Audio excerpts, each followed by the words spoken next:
Buenos días, buenas tardes, buenas noches. Mi nombre es Carlos Suazúa y esto es Un Divertimento Serio. Hola a todos los que me escuchan el día de hoy.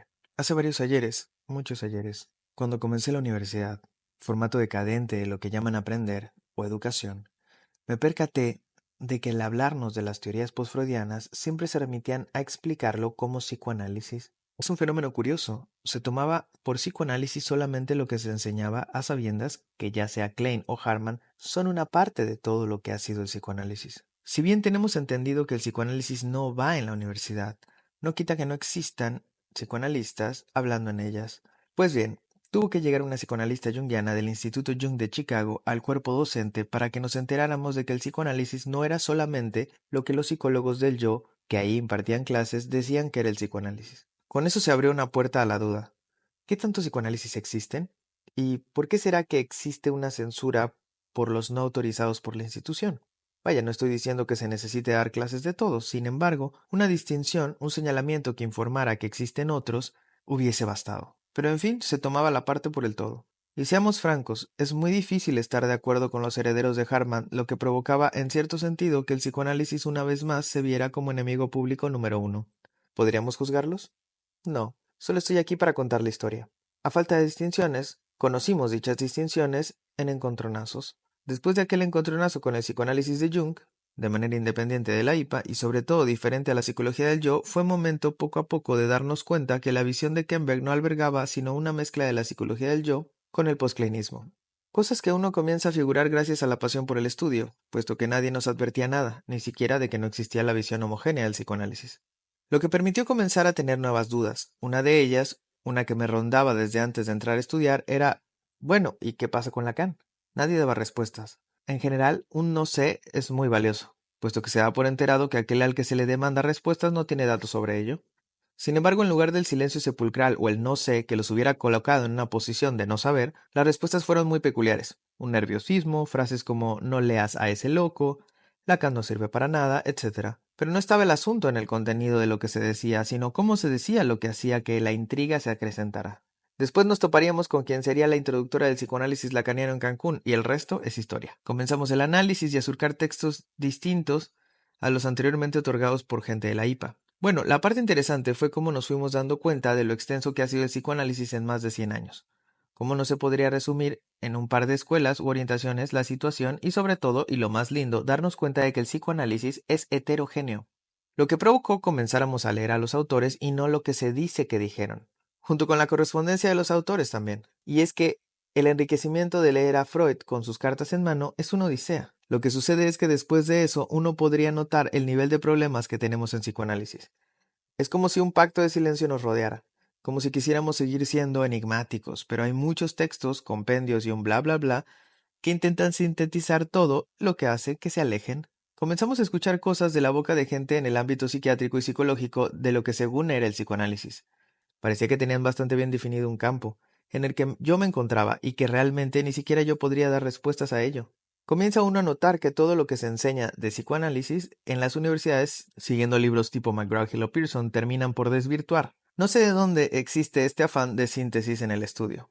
Pero pasó el tiempo y comencé a darme cuenta del problema, un problema que yo tuve y que veía que no se percibía como un problema por los demás. Ejemplo, un buen día me toca dar una cátedra de historia en una carrera de psicopedagogía, y me dicen que les gusta mucho Vygotsky, que si podíamos detenernos en su historia, y yo encantado por la solicitud, y sobre todo al ser un completo ignorante de Vygotsky.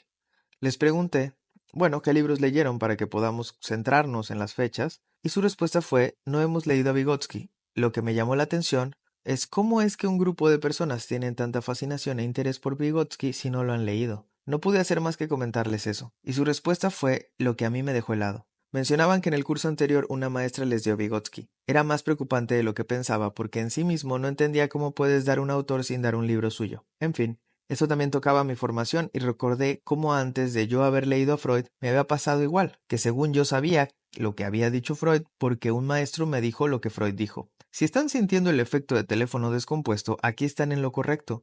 Yo lo había vivido de alguna forma y veía que gente de otros campos la pasaban igual. ¿El sistema educativo está hecho añicos? Sí, sin duda, pero no es mi deber salvarlo, que los maestros se hagan cargo. Sin embargo, eso me permitió repensar cómo entonces es que existe este fenómeno y comencé a recordar que nadie nos avisa.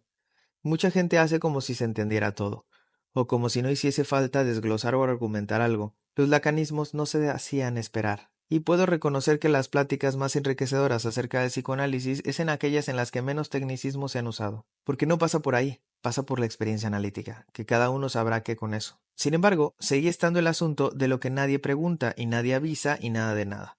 Y entonces se comienzan a usar los tecnicismos muchísimo como para obturar el no saber, cuando en realidad ese es el camino mejor trazado. En fin, pasó el tiempo, pasó mucho tiempo.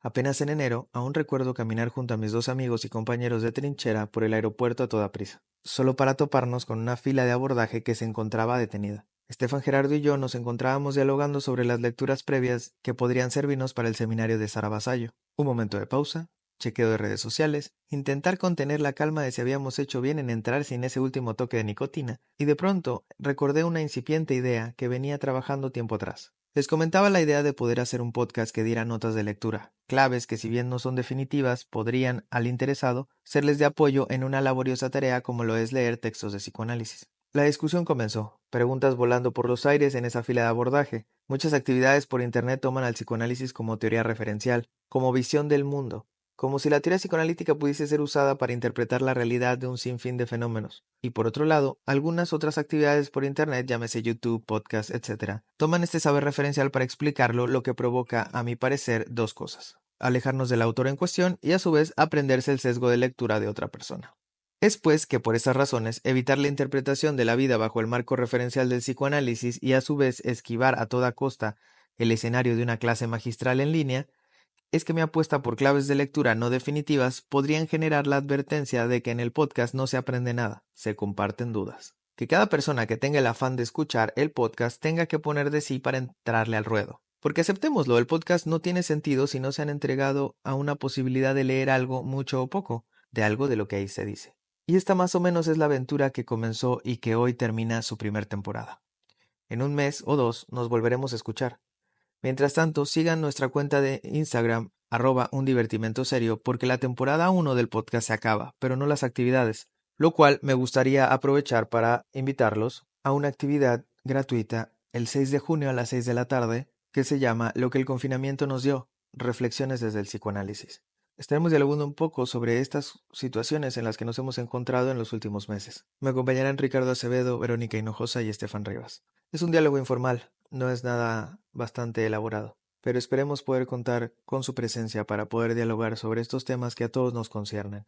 Si les interesa registrarse, recuerden mandar un correo de registro con su nombre completo a suazua.carlos@yahoo.com.